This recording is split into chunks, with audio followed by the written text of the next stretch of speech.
जय श्री कृष्ण मित्रों। आज हूँ एक सरस वार्ता नानी एवी कही रही छूँ। पूरी वार्ता सांभळजो। भगवान दरेकनी मदद करे छे। आ वार्तानुं नाम छे बस भगवान पर विश्वास राखो। एक राजा दररोज मंदिरे जतो हतो। मंदिरनी बहार बे भिखारी बेठा हता। ज्यारे राजा मंदिरमांथी बहार आव्या त्यारे एक भिखारीए राजाने कह्युं, हे राजा, भगवाने तमने घणुं बधुं आप्युं छे, तो तमे मने पण कंईक आपो। ज्यारे बीजो भिखारी बोल्यो, हे भगवान, तमे राजाने घणुं बधुं आप्युं छे, मने पण कंईक आपो। ज्यारे राजा त्यांथी चाल्यो गयो त्यारे बीजा भिखारीए पहेला भिखारीने कह्युं के तू पण भगवानने पासे मांग, भगवान दरेकनी वात सांभळे छे, ते चोक्कस तने कंईक आपशे। त्यारे ते प्रथम भिखारीए बीजा भिखारीने कह्युं के चूप कर मूर्ख। पण एक दिवसनी वात छे। राजाए पोताना मंत्रीने बोलावीने कह्युं के मंदिरमां बे भिखारी छे, जेमांथी एक भिखारी हमेशा मारी पासे कंईक मांगतो रहे छे, ज्यारे बीजो भिखारी हमेशा भगवान पासे मांगतो रहे छे अने भगवान तेने चोक्कस मदद करशे।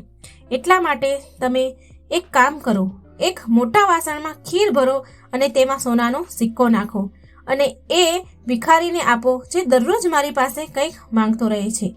मंत्रीए राजाने कह्युं ते प्रमाणे ज कर्युं।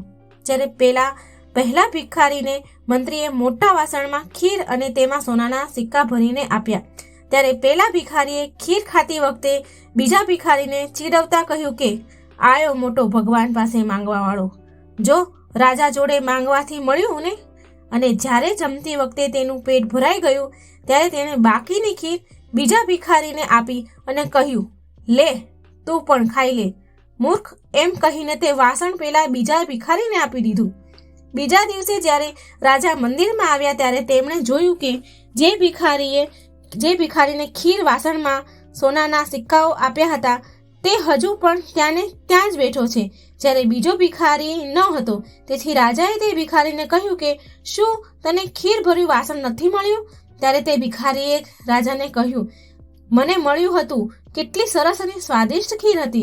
મેં પેટ ભરીને ખાધી અને બાકીની ખીર મારી સાથે બેઠેલા બીજા ભિખારીને આપી અને કહ્યું કે મૂર્ખ હંમેશા કહેતો હતો કે ભગવાન આપશે, લે આ ખીર તું ખાઈ લે। એ ભિખારીની વાત સાંભળીને રાજા હસ્યા અને બોલ્યા કે અવશ્ય ભગવાનને કાલે તેને આપી જ દીધું। તેથી જ મિત્રો, જો તમારી અપેક્ષા રાખવી હોય તો ભગવાન પાસેથી અપેક્ષા રાખો, તમારી જાત પાસેથી અપેક્ષા રાખો। જો તમારે કંઈક માંગવું જ હોય તો ભગવાન પાસે જ માંગો। ભગવાન દરેકનું સાંભળે છે, બસ આપણે ભગવાનમાં વિશ્વાસ રાખવો જોઈએ। મિત્રો, જો મારી આ વાર્તા તમને સારી લાગી હોય તો મારી ચેનલ લાઈક અને સબસ્ક્રાઈબ જરૂર કરજો।